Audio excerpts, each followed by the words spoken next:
Today on Finding Freedom, we're digging into institutional power, media narratives, and why some of the most controversial stories deserve a second look.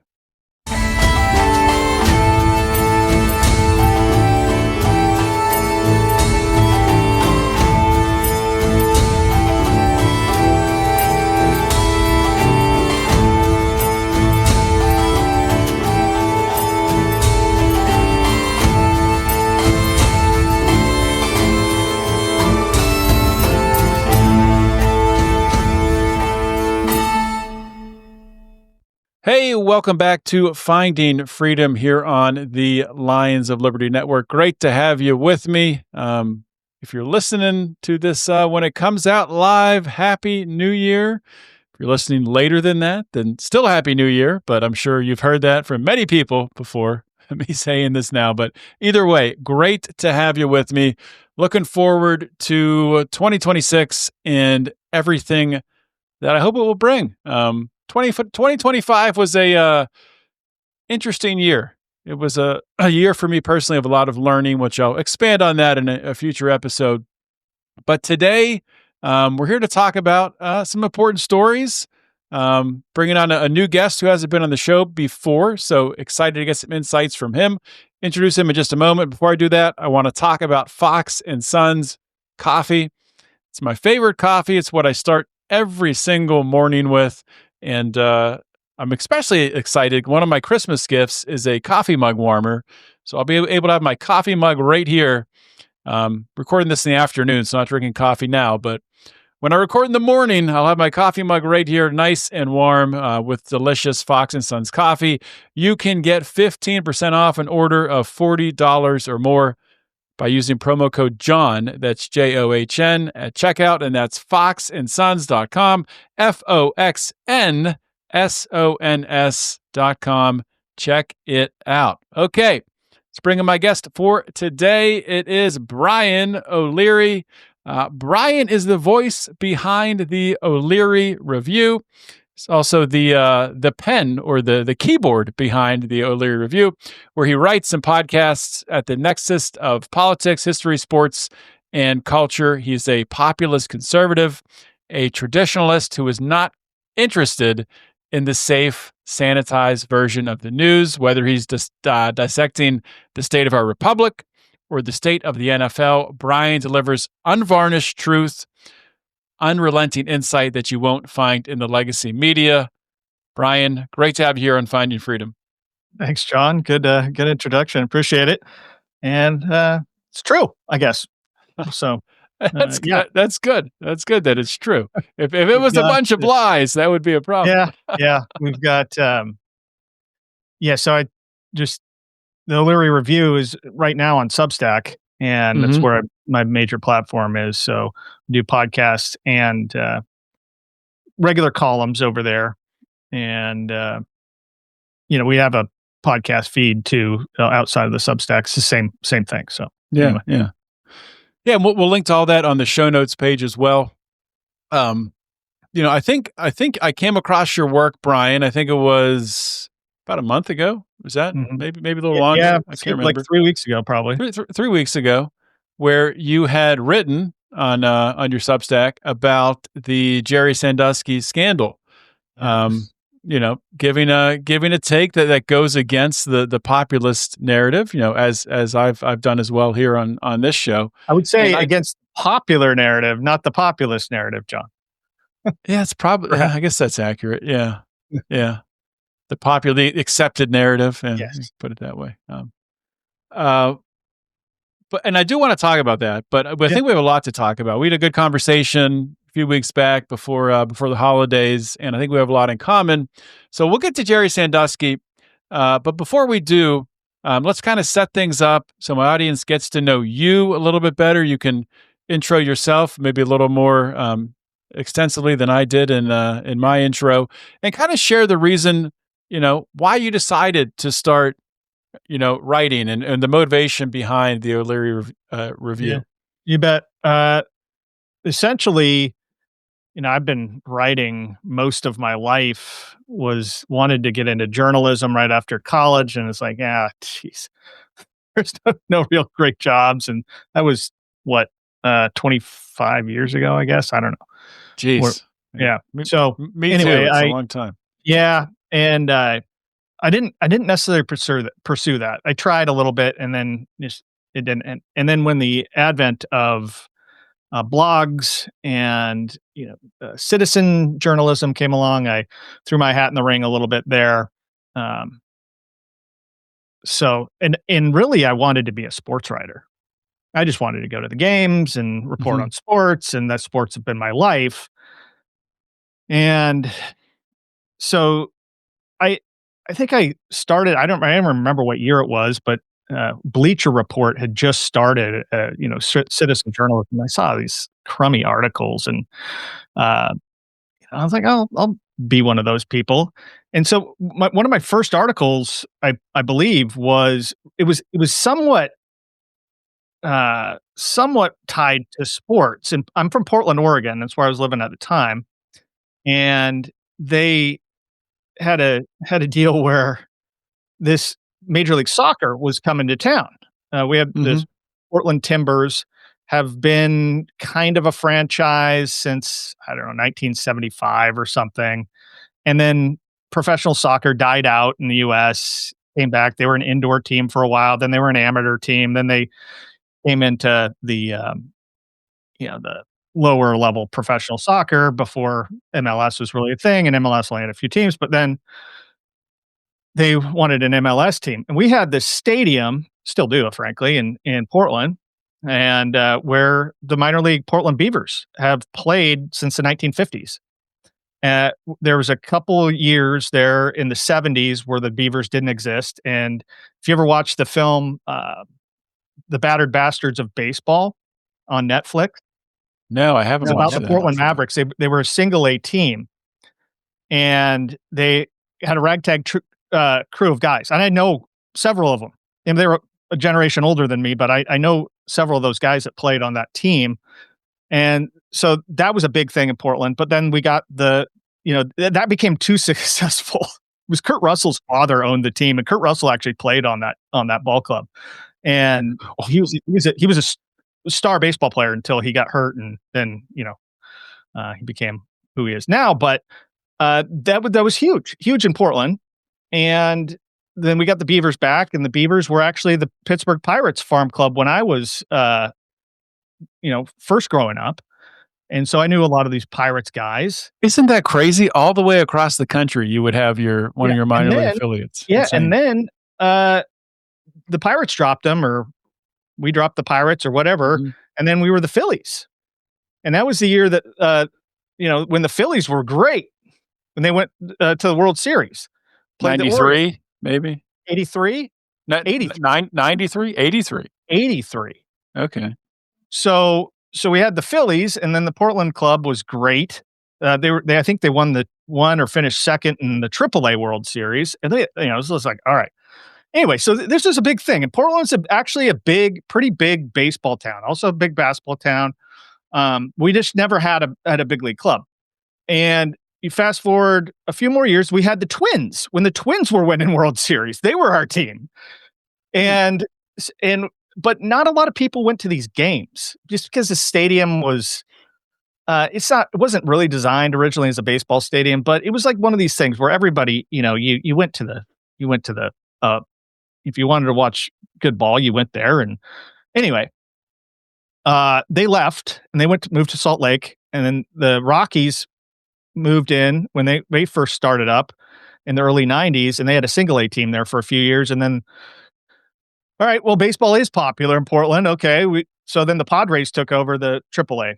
Anyway, Mhm. so here we are, mid early 2000s, and uh, soccer starts becoming a big thing. It's always been kind of relatively big in Portland, but came this thing, and they wanted to renovate the stadium so they could get a Major League Soccer.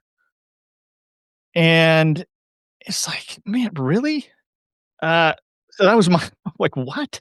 And they were gonna move the baseball team, build a new stadium, and so anyway. Long story short, is my article really picked apart the mathematics behind Mhm. all this spending, and ultimately, what happened was that they kicked baseball out. Baseball team moved to El Paso or somewhere, Albuquerque or somewhere like that. And we were left without a club. And there'd been a couple or one single A club with the Diamondbacks has popped up in the suburbs. But then they rebuilt the stadium, and I was a high school baseball coach. We would play games at the stadium. That was great for the kids and all that stuff. Mm-hmm. Anyway, my article from a few years prior was picking apart that whole thing. And I was like, so I'm not really a sports columnist, but I have something to do with sports. And I just and then fast forward to say 2020, where it's the COVID situation. And I'd always wanted to do a podcast, and I was probably listening to you, John, frankly, or at that time. And I was like, I just want to do a sports podcast or be on the radio talking sports, and there's just no opportunity. So this is like 10 years, 5 years of whatever of me thinking about this. And I called up my buddy and I said, all right, let's do a sports podcast. He's like, what? There's no sports going on. I'm like, well, we can figure it out. We can talk sports. And so we had a weekly show called Sportlanders, the podcast. We essentially focused on Portland, the Trailblazers, and Oregon Ducks football and stuff like that. And it was a good show. But what happened, and I was talking to you about this a while ago, is that my faith in the institution of sports, I thought it was just going to rebound, and it just never did. And so I continued on this, doing a weekly show. My buddy's like, I just don't have time to do this. I don't know where this is going. And fair enough. And it's fine. He was actually better at the podcasting part than I am. But anyway, I continued on. And then some point in 2021, I just I can't do this anymore. There's sports is every single league, conference, whatever, they bought into this whole COVID thing, hook, line, and sinker. And that was when the NFL was putting end racism in the end zones, I think also. It's like, you can't go to the games, college football with nobody in the stands, and they're, worried about masks. And meanwhile, these guys are sweaty and spitting on each other and grabbing each other. It's like, nobody got sick. I just saw, I don't remember this when it actually happened, but I just saw a clip on Instagram or Facebook recently. It was I think it was a game at Fenway Park that was an empty game, nobody there. And a fan broke into the stadium and was sitting, maybe it wasn't Fenway, because I don't think he was up at the Green Monster, but anywhere, somewhere in the outfield at a game. Well, they had a game in COVID Baltimore a few years prior where they closed down the whole stadium and they played a game in an empty stadium because of some violence in Baltimore a few years before that. Yeah, well, it wasn't that. It wasn't Baltimore, but anyway, they stopped the game until they got this guy. Oh, this out is of the in stadium. COVID, huh? Yeah, it was during COVID. Crazy.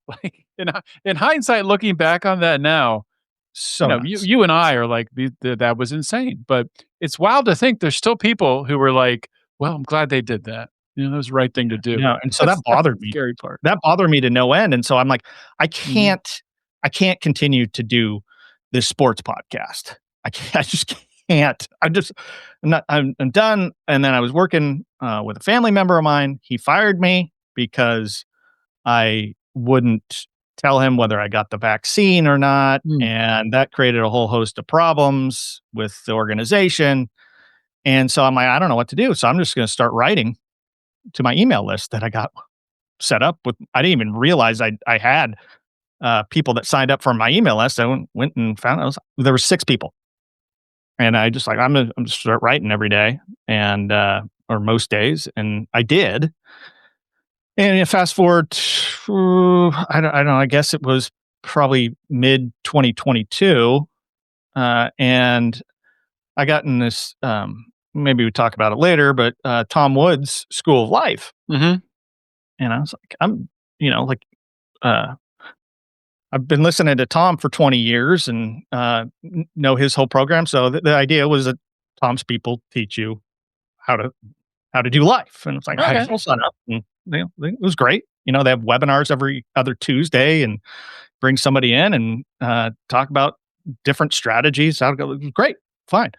And then he set up these accountability groups where people come Mhm. in, like, it's like group coaching essentially. And I'm like, I'm sitting here and like, well, what do you want to do? I'm like, I got all these ideas, but really what I want to do is, I just want to continue writing. Oh, you're an influencer. I'm like, no, I'm not I'm not an influencer. I want to get my ideas out. And Everybody's an influencer yeah, in right. 20 in Yeah. And so 2026, yeah. I just say the more you, hear my ideas, the more you'll agree with them. So I just wanted, help with developing that platform. Say, well, you got a podcast, you got the setup, you got the microphone, you got it all.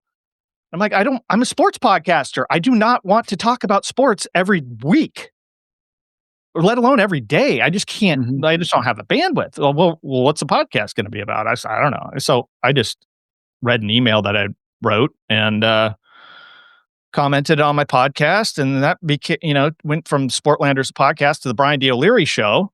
There's a lot of Brian O'Learys out there, so I had to add my middle initial, not like Michael J. Fox or anything like that. But Yeah. uh, anyway, so and it just continued, and then I started interviewing people within the school. Like, I get my interview chops up, and like, all right, where's this going? I was like, I don't really know, so I just kept doing it. Mhm. And turns out, like, you've been in podcasting. It got away from me. I was just spending way too much time. I didn't have the time and to really do it properly. But it was a good run. I'm still I still do it on occasion now, trying to get interviews with, thought leaders and people who write books and stuff. And it turns out that it's been mostly sports again. So it's like gone from cultural commentary, but in really through the lens of sports is really kind of how I've transitioned, Hmm. certainly since the fall, because I went to my 30th high school reunion a few months back. And one of my buddies, he's a completely different politically thinker than I am. And he's like, I like your stuff. I'm like, really? He's like, I didn't even know you're on my list. So, yeah, I read all the stuff. And he's like, I like it. I was like, really? Wow. He's like, oh, but just the sports stuff. I'm like, okay, well, it makes sense because talking with my wife and, I have some, if you've read any of my stuff, I have some pretty pointed commentary on the culture and the way it's going. And I spent bulk of the summer just developing, my daily emails into really columns that you can read, like newspaper style columns. And my wife was afraid that, you can't speak too loudly, you get shot in the neck. And so I'm like, all right, well, I'm going to pivot a little bit and I'm going to dive more into sports. And, we going back to this Sandusky thing. I think I first heard about this whole uh, case, really. I didn't know much about it other than, in Let's 2011. let's take a Yeah. quick pause here. I Yeah. wanna Yeah. I wanna take us back a minute before we go into Jerry Sandusky, because once Yeah. we go into that, Yeah. that could be the rest of the show. Okay. Fair enough. And but maybe not. Who knows? I'd like to get to that. I'd like to talk about, some more of the stuff you're doing in the school of life Okay. with Tom Woods. But before we get to that, I think it's really interesting that you describe yourself as where is it? I just lost it. A populist conservative and traditionalist. And I think that's Yeah. interesting because I Yeah. think there's people out there who are at odds with each other, who someone would consider themselves a populist, maybe like Yeah. Donald Trump, a populist, a conservative, like a traditional conservative, could be at odds with Donald Trump. A traditionalist could be at odds with a conservative and a populist. So I'm just Yeah. curious to see how you kind of wrap those three together. Well, I think my main influences as far as that goes, probably Russell Kirk. And I so I want to say it was back in probably 2005 or something.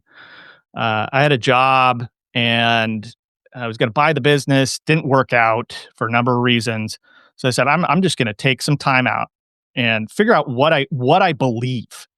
Here's what I believe. And so I said, all right, I'm buying. Back in the days of newspapers, I got 3 newspapers every day, Mhm. read them all. And I got a subscriptions to, I don't know, 4 or 5 magazines, a couple on the left, a couple on the right. And I'm like, I just poured through them, and then I bought the books and read the books. And I was like, okay, here's what I believe. And it was largely influenced, like the idea of what a conservative is really coalesced by reading a lot of Russell Kirk. And it is really different than what the conservative movement is today. Mhm. And, thinkers that were influenced by, I would say probably a lot by Kirk, would be like Pat Buchanan for one. And I've been a Yeah, fan of Pat Buchanan for a long time. me And of too. course, in certain circles, that renders you crazy and whatever. Paul Gottfried is another guy that really these guys were removed from the conservative movement in the 80s and 90s. Joe Mhm. Sobran, Sam Francis, all these guys, they have important things to say. And they're branded, they're called all sorts of names. And in this day and age, or certainly in the 90s, it was like you're a pariah if you believe the thing. And but uh so anyway, point is that Buchanan, populist conservative, and uh, I think Trump took a lot of those ideas. They were at loggerheads. They ran against each other in the Reform Party candidate, or uh, Mhm. remember in the year 2000. And Trump, you know, took took on Buchanan. Buchanan emerged as the candidate, but they reconciled somewhat. And the ideas, I think, Pat's since retired, but he's one of his last columns, or toward the end of his writing career, he said, the ideas made it, but Buchanan didn't. And that's a lot of Trump's populist platform. Trump is now conservative. Oh, He no. is a Republican. He is nominally to the right, but really, if you go back and look at him, he would be a 1980s Democrat, really. And that's really Mhm. where he is. And so that I guess, Overton window or whatever shifted quite a bit in the culture. So anyway, I'm not part of the conservative movement. A lot of those people bother me to no end. And right now there's like a war in the right of all these people who are trying to get their point of view out. And I kind of stand athwart of all of that and just have my own ideas. I don't get involved with these ideas of the modern conservative movement because I just really am not one of those. So Russell Kirk, getting back to Kirk, he would claim probably that all these people who claim they're conservatives are conservatives because they say that. Well, they don't necessarily they're not really following his prescription of what conservatism is in the English and American tradition. Mhm.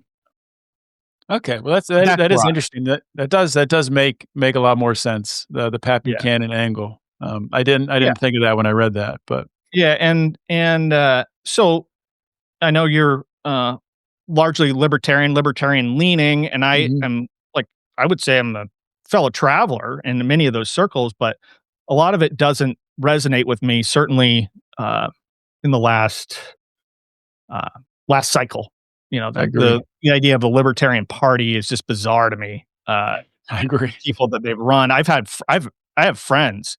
Matter of fact, another podcast I do called the Natural Order Podcast. My friend Adam Heyman, he was on the executive committee of some sort in the Libertarian Party, and they broomed him because he didn't fall in lockstep with their crazy whoever the guy they nominated for Oh, yeah, the the crazy leftist, yeah, oh yeah.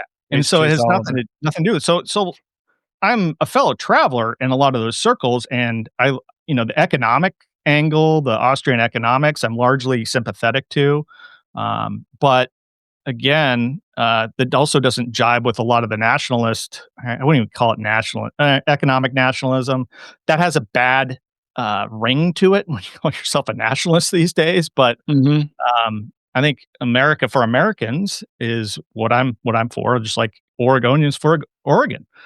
And Well, it's like America First, which now has a bad ring to it, or people are of trying to give course it a it does. bad ring because it's Yeah, Nick Fuentes. yeah. That's his And calling card. and But I was there's like, nothing wrong with wanting America, putting America first. no, and I don't really know much about Fuentes. I think that the media coverage of this guy and I don't listen to him. I've seen Mhm. maybe a few clips of him, but man, they're squawking all about Nick Fuentes. I'm like, man, the media coverage is much it far outpaces his cultural influence.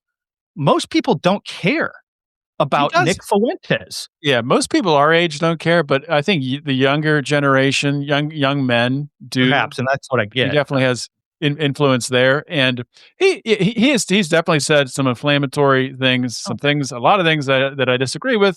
At the same time, though, I've watched a couple of his shows. The Uh-huh. guy is an incredible entertainer. Like Okay. doing a solo podcast. I mean, you've done a lot of podcasting. Doing a solo podcast is not easy. Doing a solo Right. podcast on camera, engaging with live comments, going back and forth, that's extremely difficult. He entertains, he keeps the show going. And when you're talking that much, you're Mhm. bound to say some things that are Oh, going to sure. get you in trouble. Yeah.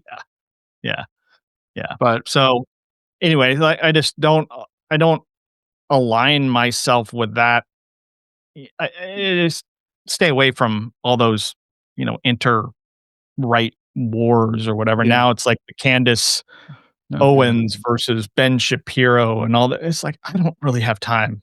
Don't get me started on Candace. Yeah. We don't have enough time for that. No. So yeah, well, Candace, this is a good transition because Sure. Candace has become the queen of the conspiracy theories, Yeah. and a lot of people out there would call people like yourself and me a conspiracy theorist for questioning the Jerry Sandusky narrative. And in Right. fact, if people and a lot of my listeners are familiar with John Ziegler's work, and it's really the opposite of a conspiracy theory. It's just looking at the facts and the reality of the case and complete lack of evidence around any Right. of the crimes Jerry Sandusky was accused of. But a starting point for this, for what I want to talk about with you, I Mhm. think the most interesting part is that you had no ties to Penn State, no interest in the case. That I think you said you just came across it, maybe Z listening. Well, obviously you're familiar with the media narrative, but you came across Yeah. the questioning of the media narrative. I think listening to one of my episodes with John Ziegler. Sure. Yeah, absolutely it was. And then I'm like, "All right, well, how do I find out more about this?" And then I found out how to contact John. I got him on I've done 2 podcasts with him, just Hmm. trying to figure out more about the story. And, it's not it's a good I have a episode that is I combined, all the stuff we talked about on that case, so I don't need to necessarily rehash it all about Hmm. the ins and outs of it all. But Uh, I was just fascinated. I didn't care about Penn State. I applied to Penn State. For matter of fact, it was I think the only public university I got rejected from. The only reason I applied for it because I like their football uniforms. I think that'd be cool to go to football games at Penn State. Hmm. That's it.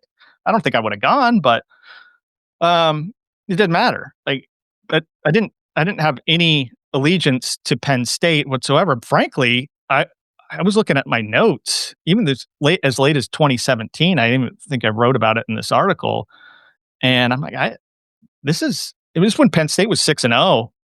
I think it was 2007. James Franklin's, I don't know, can't remember what year, 3rd year maybe. And I'm like, they're 6-0. All the media is like, oh, this is such a great turnaround story. I'm like, this program needs to be shut down. They're just complicit in all this nonsense. And I didn't believe for a moment that Paterno. I thought he got a bad rap, but I was like, man, if this is going on at Penn State, this child abuse and all this stuff, there's no way. What are these fans doing Hmm. that uh, that are still fans of their football team? You Which know? I think, let me just interject there, Yeah. which is a good reminder for people who are Penn State fans to remember that this is how a lot of the public still sees this. Oh yeah. And a lot of, and just internally, like people who don't understand the Penn State culture with regards to their view on this case, um, a lot of people early on, rightly so, assume there's no way Joe Paterno um, would allow any of this, would know about this and hide it. There's no way he would participate in a conspiracy. But they always just said, but Jerry Sandusky is obviously 100% guilty. Right. And what they didn't realize was it doesn't really work that way. You can't just have, okay, well, Penn State's great, Joe Paterno's great, Jerry Sandusky was guilty, all that stuff happened, and let's just sweep that away. Where if the allegations were true, which I don't think they are, then there would be some culpability there for sure, which would justify the outrage from fans. But Right. Yeah, and so I think it was like in 2021 or something that I did that first interview pretty soon after I heard your show, and then I think I spent maybe the Christmas break of 21 or 22, I can't remember, going back whenever it was, and listening to with the benefit of hindsight, the entire Mhm.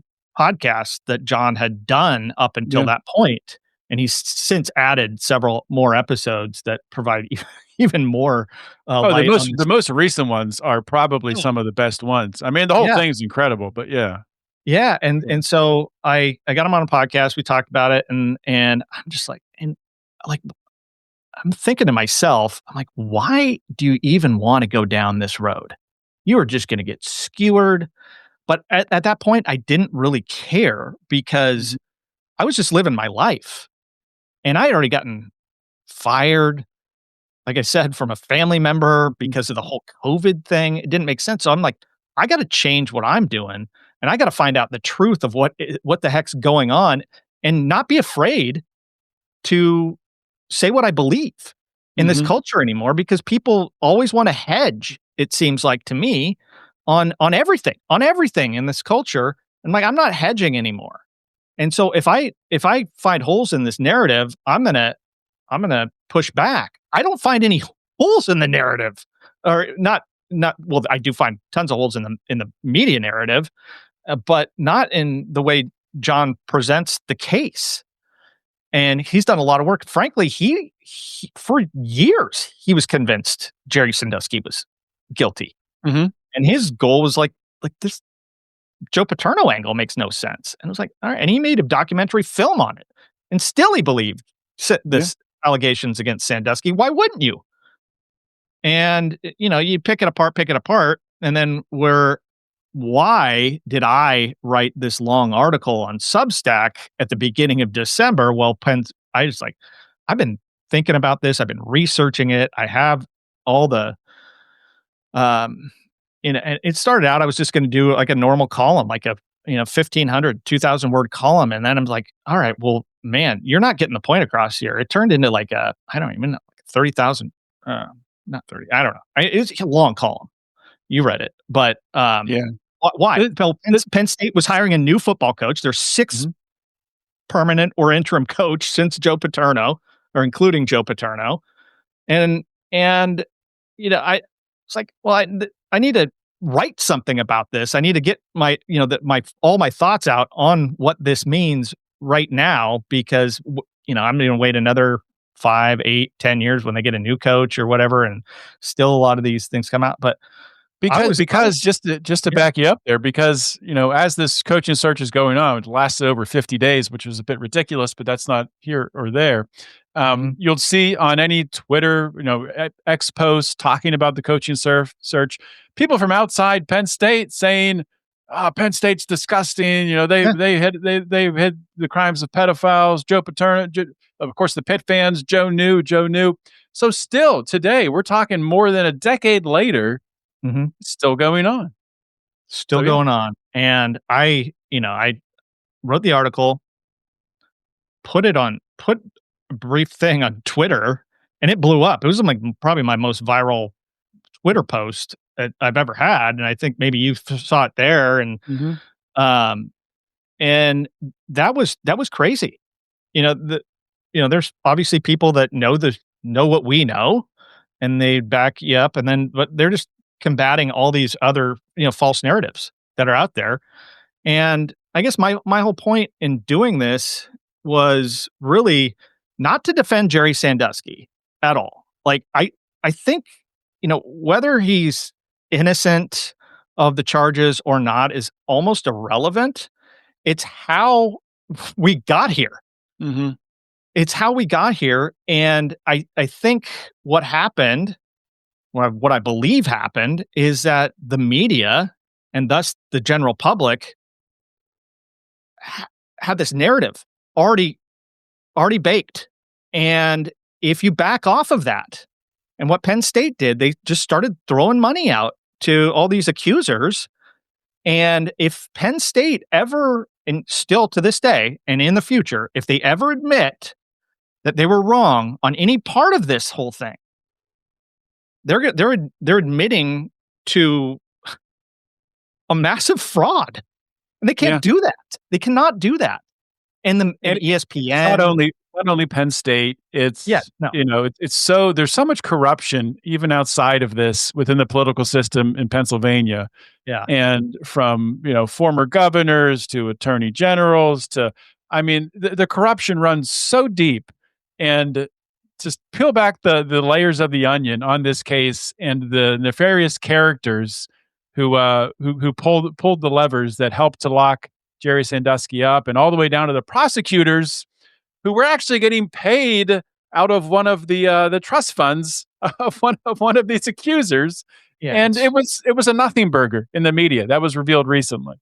Yeah. So I guess what it comes down to is I just want to write things that are true, say things that are true, and let the chips fall where they may, because I'm like you and me, independent media, really, we're never going to have this influence that the newspapers or the networks or whatever have. But there are people that will understand the truth. And it's frankly not going to be the mass general part of the public. It's just not. I think the narrative is too far gone. But the people that do know about this case, all right, well, what else is going on in this culture that we just jump on these narratives? And you tie it back into COVID too. They jumped at this narrative that was this Black Death, and it's like, no, they don't even account. Well, we can litigate that again, but they didn't account for the age of the people that were dying, and the isolation, and the kids losing years of schooling, and it's affected my family, like that whole thing. It's like it just threw everything out of whack for something that wasn't true.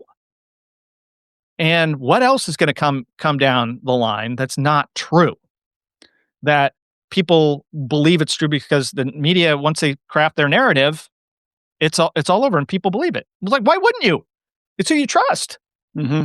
So, and I think it's a bit of a double-edged sword to a certain extent, because you were speaking earlier about how and I am libertarian leaning. Of course, I'm very suspect of our institutions in this country, the FBI, the CIA, our politicians. Go down the list. And I think that corruption has been there for decades. This isn't a new thing. Yeah, and I think it went away when Donald Trump was elected. I think there's still a lot of corruption in a lot of these institutions. But at the same time, and I want to get your thoughts on this because we're seeing things happen in real time in front of us here, because of the trust is now totally gone, which I don't think is a bad thing. But it's like this not Pandora's box. It's like a vacuum that's been busted open. That's all the contents are spilling out now, and you have professional conspiracy theorists like Candace Owens and people who are just driven to latch on to something, create an audience around it just for the sake of creating an audience. That's exactly what I think people like Candace Owens are doing. Ian Carroll doing the same thing. Yeah. Which it's tough. I think it's double-edged sword, because you have people like John Ziegler, who dedicates his life to uncovering the truth in this story, loses tons of money, ruins his career. I'm talking about the Jerry Sandusky story. And then I think maybe that's how you can tell, the motivations of the people. Who's getting rich off of their reporting? Not that making money is a bad thing. I am a capitalist, but I think we have to be very careful when we look at the influencers, the so-called new age journalists who pick up their own camera and start telling the story because this power vacuum that used to be there has now disappeared. So I want to get your kind of thoughts on that the shifting landscape of journalism. And right now, we're recording this on December 30th. The Mhm. biggest story is these Somali daycares in Okay. Minnesota and Ohio. So Yeah. and this will continue. There's always going to be new things. Yeah. Yeah. I don't like a lot of the major institutions. They're just not trustworthy. The Hmm. media taken as a whole is not trustworthy. The political system taken as a whole is not trustworthy. There are good actors in all of that, all those systems, but they get washed. Their voice gets washed out. And I think with the advent of independent media in the last call it 10 or 15 years, you have the ability to get on a podcast. You have the ability to write a Substack. You have the ability to have an email list where you send Hmm. your thoughts to people, and largely those people, if you keep it up and know what you're talking about, you can be as incendiary as you want or not, or however it works. But you're going to have people that are on your side, and your network is a perfect example of this. It's like, well, Hmm. yeah, we all believe in the same thing, and we're getting somewhere. It's just not big enough right now. The institutions are uh, are so big, and we're so scattered. And I don't know that there's a real solution there. Hmm. Uh, but the fact that I can have a voice, you can have a voice, where we never had a voice prior to like a blog. And who's going to read a blog? Well, people read them, but it's like there's not a lot of influence nowadays. It's like, all right, well, you now have this independent media structure with all these people having these podcasts and everything. Well, then guess what happens, or what's happened really in the last 2 years? All these big corporate media giants have discovered, oh, podcasting's where it's at. The 3-hour afternoon drive time radio show, it's okay, but it's not really where the money is. So we're going to throw 10 producers and a bunch, millions of dollars at each one of these podcasts with these radio hosts or celebrities or whatever. And they're just going to fill up the content vacuum. It's like, Hmm. so it makes it even harder for guys like you and me Yeah. to do this the way we want to. And I think it's a testament to your success that you just keep doing it. And you mentioned to me that you've had some ups and downs, and I've had some ups and downs. And frankly, it's one of these things where I'm the one man show, man, where I you know produce all the podcasts and do all my writing and have to do all the social media. It's like I just want to write. I just want to talk. Yeah. And it's more than that. And so it's really hard to do on a regular basis, even if you are right, or even if people do want to hear you. It's just hard to do as this media landscape. They figured something out that we knew. But there are ways. There are ways. And you should buy some Fox and Sons coffee. That will help John out here. Yeah, no, talking about ups and downs, it's funny.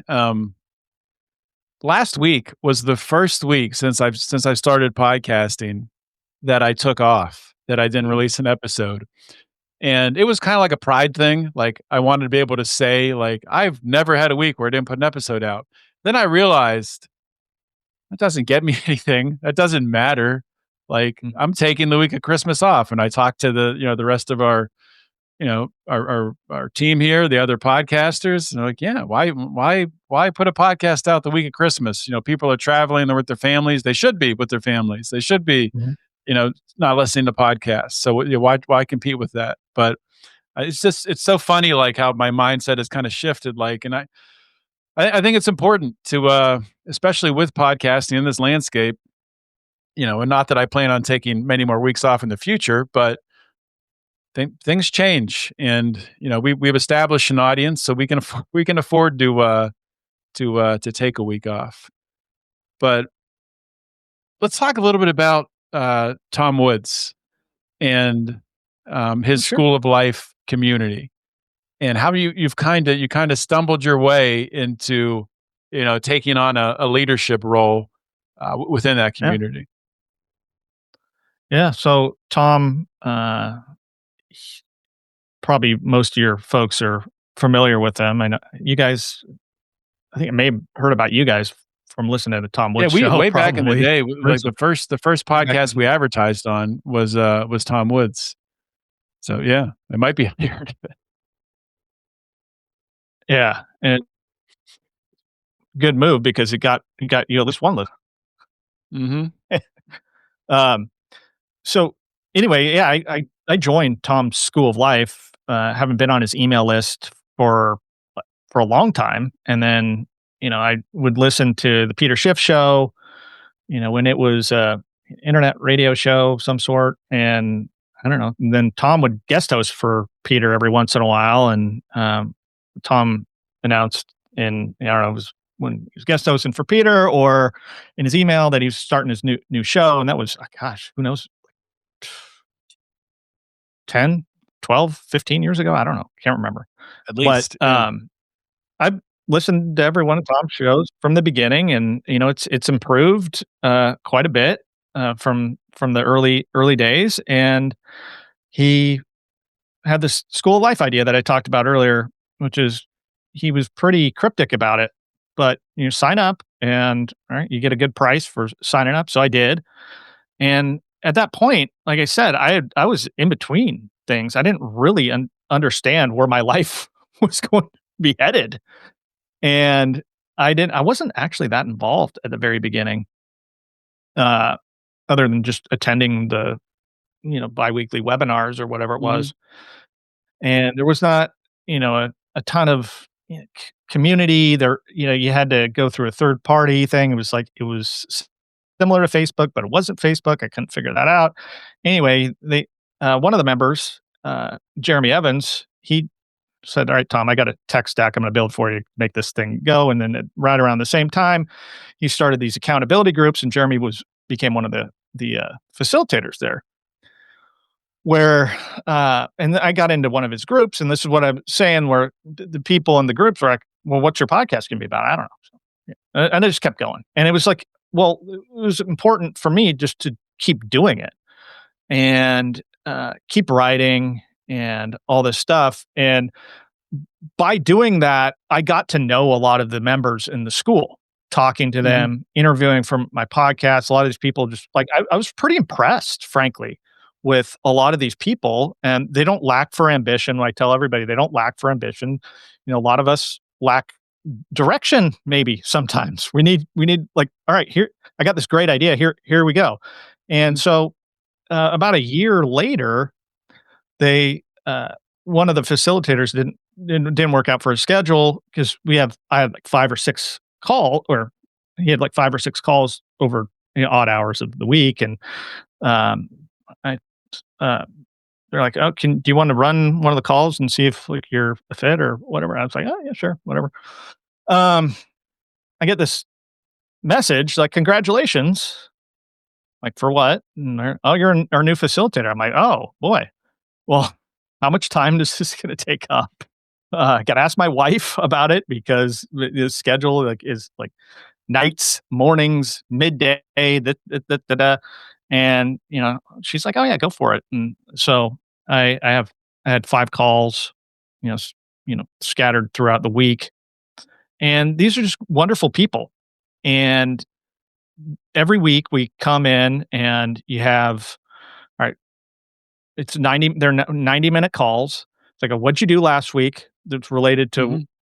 where you wanna go, what you're moving toward?" I always say, like, we're working to make forward momentum, not looking to backslide. If a lot of these people are pretty ambitious, and they have ambitious projects. One fella, is trying to reinvent the business school model. So, Really? that's yeah, That's pretty going from massive. MBA. Yeah. Mhm. It's huge. It's massive.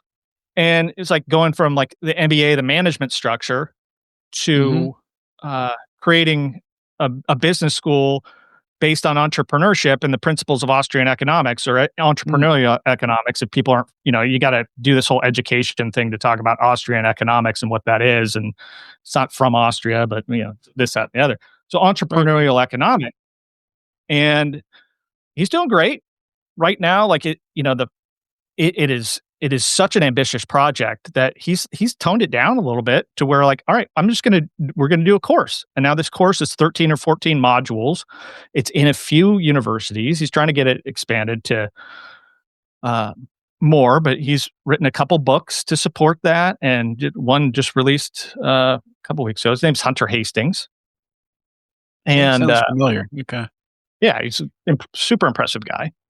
And so he's just one of many. And people have, they want to start a podcast. Okay. We had guys, I don't know how to podcast. So I said, I'll help you out. Start a podcast. And he's doing great. Adam Heyman Nature, you should check him out.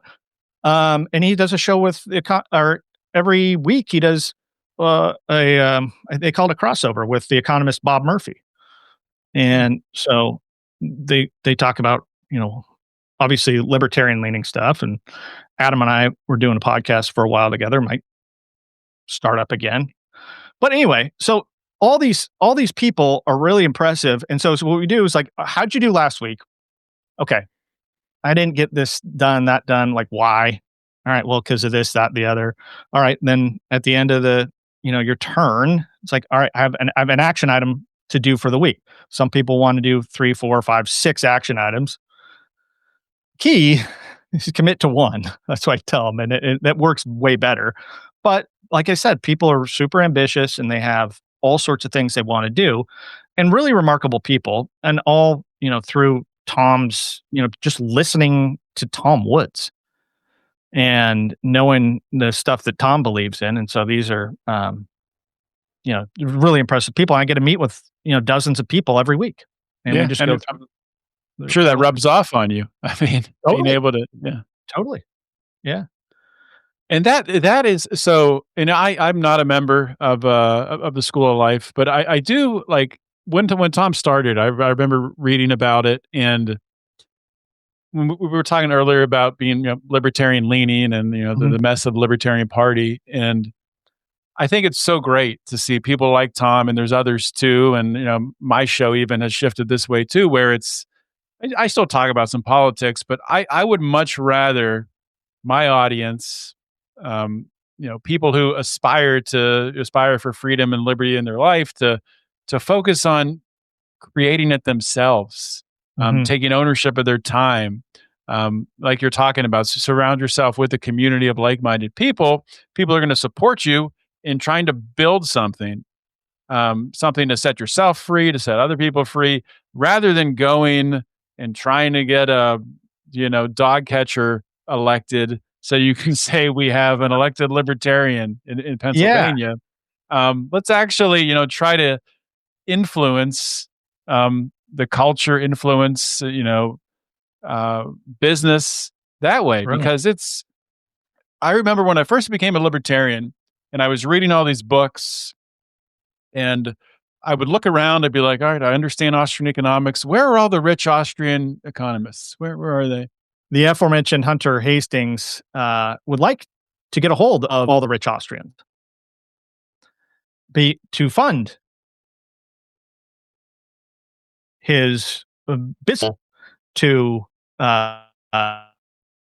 entrepreneurship. Really, it's management.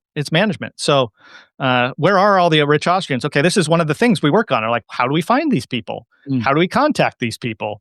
Well, here's a strategy that kind of worked. All right, we'll work on another strategy. And I think it's just continuing to get out your message, whether it's via Substack, LinkedIn, podcast, writing books, whatever it might be. That's worked for Hunter, and he just keeps doing this thing. And but where are they? It's a question. Where are all the rich Austrians? Yeah, well, I think we're going to have more and more as I'm hoping that I agree. That there's enough influencers out there like Tom, and Tom's not an influencer, but people who are putting a message out that is, more of an opportunity to build something rather than an opportunity to try to elect a politician, which I think is mostly a waste of time. But we are about out of time here, Brian. So before I let you go, though, I do wanna, because I know you've Yeah. had a shift in your life. You talked about, going through COVID and losing your job because you wouldn't get vaccinated, and you have working towards this goal to become a syndicated Never told columnist. anybody whether I did or didn't. Oh, Yeah. sorry. Yeah, I Yeah, so shouldn't have insinuated that was my it. that was really my goal, I guess, for the summer. It's like I just want to all right, get my name out there and I've been Lou Rockwell has published a, at least a dozen of my articles over the last couple of years. That's been a real help. Lou's his platform's wonderful. And I've had a few of these articles from my Substack. I'm just some guy writing, and they get picked up. And I had Mhm, Zero Hedge picked up one. I'm like, well, how in the heck did Zero Hedge find out about me? And they're like, well, the one key to think about on if you ever get published on Zero Hedge, don't read the comments. But but anyway, like all these things, just keep on going and just keep on have a purpose, have priorities, and just keep on going. And you might have to reevaluate what these are every once in a while. I know, like for podcasting, I was like, all right, I want to podcast every day. I want to get my name out there every day. I can't do it. So I podcast on occasion now, and I'm fine with that. Like you said, you took off for Christmas, the week of Christmas. I'm like, yeah, I'm going to podcast whenever I can, and it's sporadic. It's a month here, two in a week here, another month later, and it's just mhm, what I can do, based on what I come across. But you talk about syndicated columnists, and I'm going full bore on that. But it's harder and harder to get your name in a or your column in a newspaper. They're mhm, few and fewer, and get them on a regular website. Well, how's that work? So I figure Substack is the way to go right now. I don't know if that's a long-term solution, but it's certainly a good short-term solution for me. And that's at o'learyreview.com. And then I'm also working on collections of columns and writing new columns to put in long form, like books and stuff that I can then sell. I just think the economics of Substack are such that you really need like tens of thousands of subscribers to free subscribers to then get enough people to want to pay for you. And then really are like my wife and I were talking about it the other night. It's like if I wanted to read or pay for every Substack writer that I want, like it'd be a budget buster. And mhm, so I fully understand that. So most my stuff is free on Substack, podcasts, columns. I paywall it after like 6 months or whatever, just because like that's one benefit of subscribing. But really, it's not. And so taking all right, here's what I do free, and then I'm working on taking stuff off platform, and I think that's I got a bunch of ideas uh, coming coming down the pike here in 2026 that I think should be good. And we talked about college football. Oh, we don't really talk about college football that much. We talked about around college football. And one of my projects that I started, gosh, maybe 20 years ago or something, was like a history of college football. And I had this thesis that it didn't really work. Like I was working through this thesis, didn't quite work. So I've readjusted it over the last really month. A lot of this, like what we talked about earlier, plays into it and the power. And I'm not a fan at all, frankly, of the 12 team playoff.